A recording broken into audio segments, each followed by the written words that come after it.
Hello and welcome to another episode of our Experts of the Americas series. I'm Valentina Sader, Deputy Director for Impactful Programming and Brazil Lead at the Adrian Arch Latin America Center at the Atlantic Council.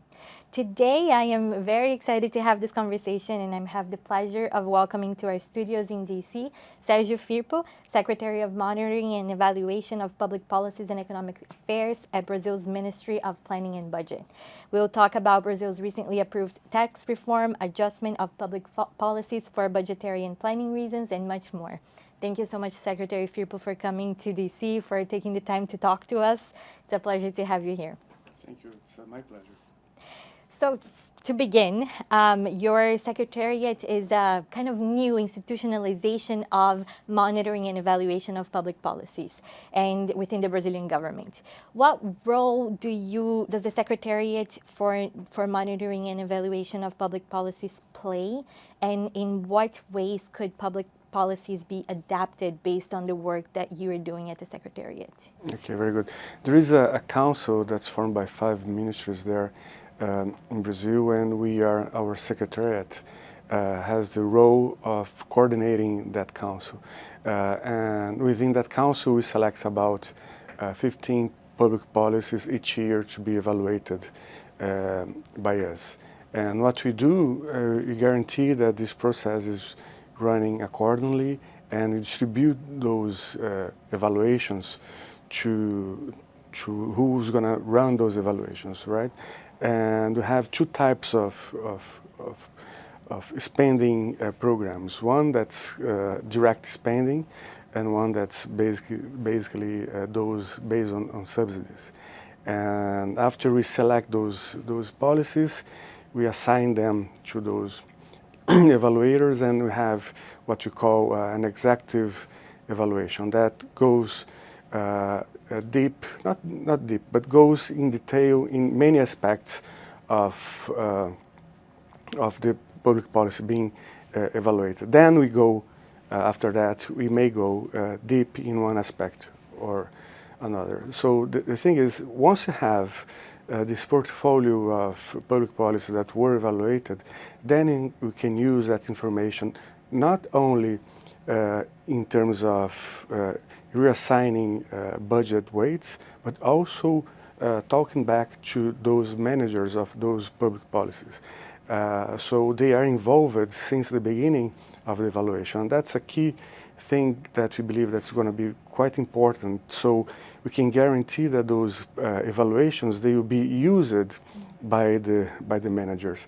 So they can use those reports to improve their policies. So that's a key feature. It's not only about cutting budget, right?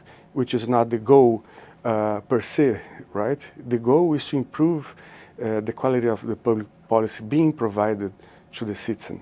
So if we are able to do this, right, and as well, after we have this portfolio of policies that were evaluated, to reassign weights based on merit, based on which policy is more effective and which one should be a priority of the government, then we can increase the quality of our spending. Right? That's the main goal of the Secretariat, which is new, as you said, and I think that's quite important that to have this under the Ministry of Planning and Budget, because then evaluation should be seen as part of this budgeting cycle, right? Planning, it's an initial part, right? Then you execute, but for that you have to have budget, right? And then you evaluate the policy. So we are closing the circle. And the cycle. Exactly. And I'm going off script a little bit here, but is the idea also that this evaluation will also help these managers to also replicate some of the lessons or maybe the best practices that are learned to other policies in a way that you create a continuation of this work in institutionalization, basically, of what this is about? Yeah, so it's, we start when we talk to those managers, right? We start talking also with people who are experts on the topics that we are evaluating, right?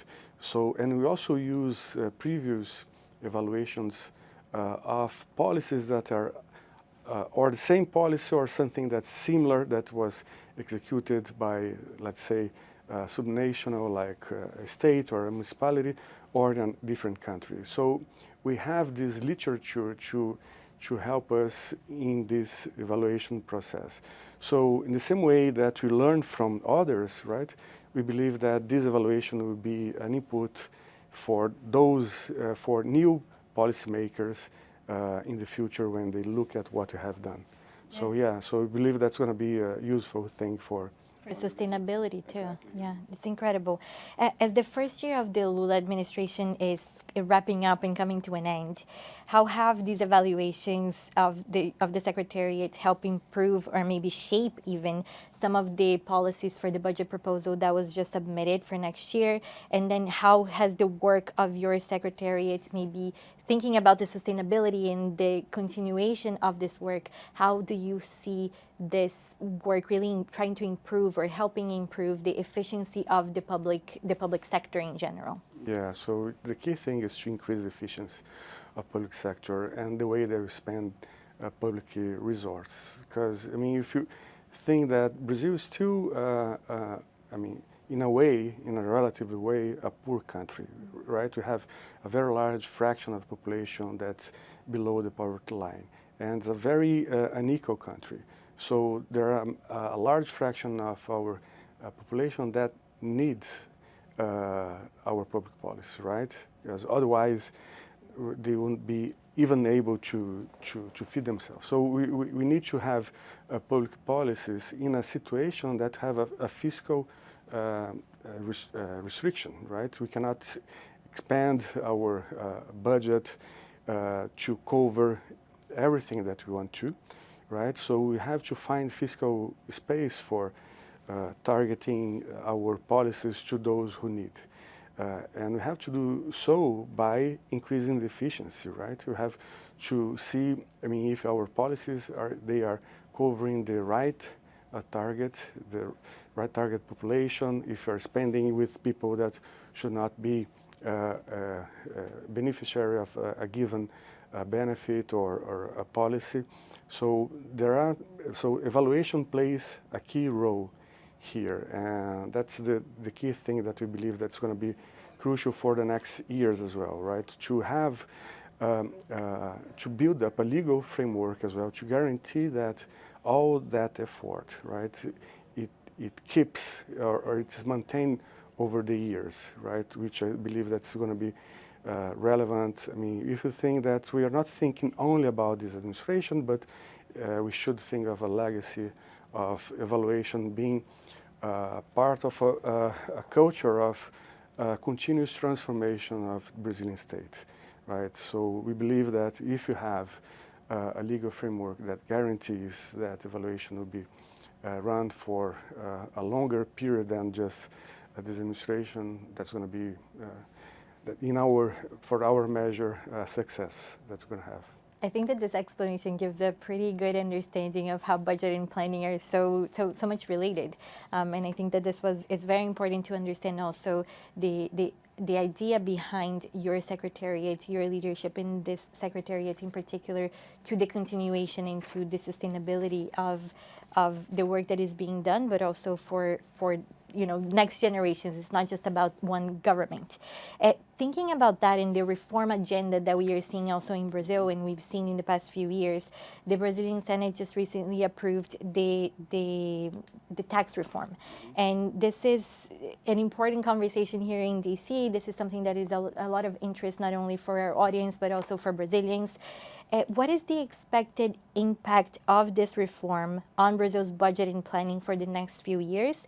And then if you could give us an understanding, especially thinking that we're at the Atlantic Council and our audience is mostly international, in what ways does this tax reform and its repercussions may or may not impact foreign investment in Brazil and the ease of doing business in Brazil overall?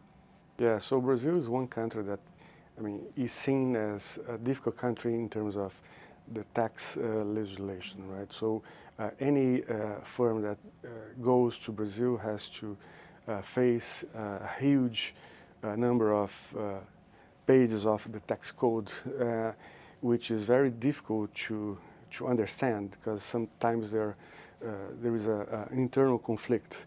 And this tax reform is, is something that is on the table has been on the table for 30 years, and we are now able to have political support to pass a reform that will solve most of those problems that I mentioned about those conflicts. So that's going to affect tremendously, in our view, the way that business are done in Brazil, and so be able to attract more foreign direct investment. So I think that's going to be a very good thing. And also, because the way that we are structuring this, the new tax on consumption is going to be a value-added tax. It also have an impact on productivity of our firms, right?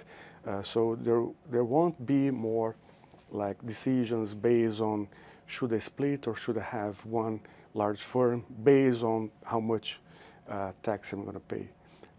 So basically, all those decisions will be business decisions, right? Whether you have one large firm doing two things at the same time or separate and buy from a different firm. So that's going to be a very good thing that's going to affect our productivity and then growth. In terms of planning and budgeting, I think that the main thing of our ministry now is that, if you read the law that was just approved, there is one thing that's quite important for us, which is that all exceptions to the general system, right? Because now tax on consumption, they're going to be like a given tax, but depending on the sector that you may face a lower rate, right? But that lower rate will only be there for a 5-year period, and after that, we are going to have to evaluate whether the impacts that were supposed to be created by that lower rate will be achieved or not. So I think that the Secretariat will have a very important role in that, right? So, and also in terms of planning, it's going to be quite important in terms of interaction between the ministries and the private sector. I think it's going to be quite important in terms of regulation as well. And so I think I see many advantages of that. And that's one of the reforms that we believe that's quite important. But other reforms are also important for Brazil. I think that you already kind of started to answer my last and final question, but to wrap up, what are some of the priorities for the years ahead, right? We have 3 more years here to go. At least, what are the priorities for that? You already mentioned a little bit about the tax reform and how this will have an impact and allow your Secretariat to play an even more important role. What else can we expect?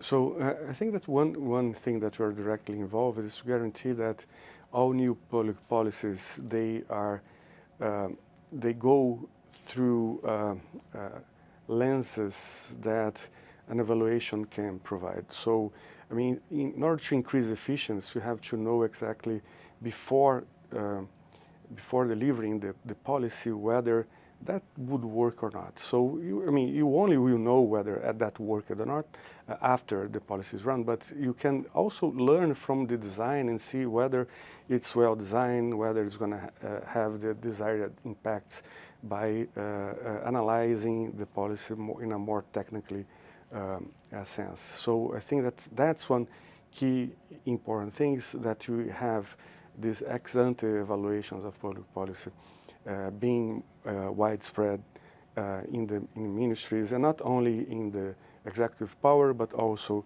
in the other powers as well. So I think it's going to be an important cultural change if you are able to show the relevance of evaluating policies and ex ante and ex post evaluations, it's important to increase efficiency. So the key thing is efficient is not a goal by itself. Efficiency is just a way to help making public policies reaching the population that really needs the public policies. So that's administration that is definitely looking at the most vulnerable citizens in our country. So we definitely need those public policies to be designed for them. But given fiscal restrictions, we won't be able to do that, increasing the efficiency of our public spending. So evaluation, continuous evaluation, systematic evaluation plays a key role, and we hope that we'll be able to do this, to help this change to occur. With that, I would like to thank you, Secretary Firpo, once again for coming to have this conversation with me. Thank you to our audience for tuning in one more time, and I'll see you next time.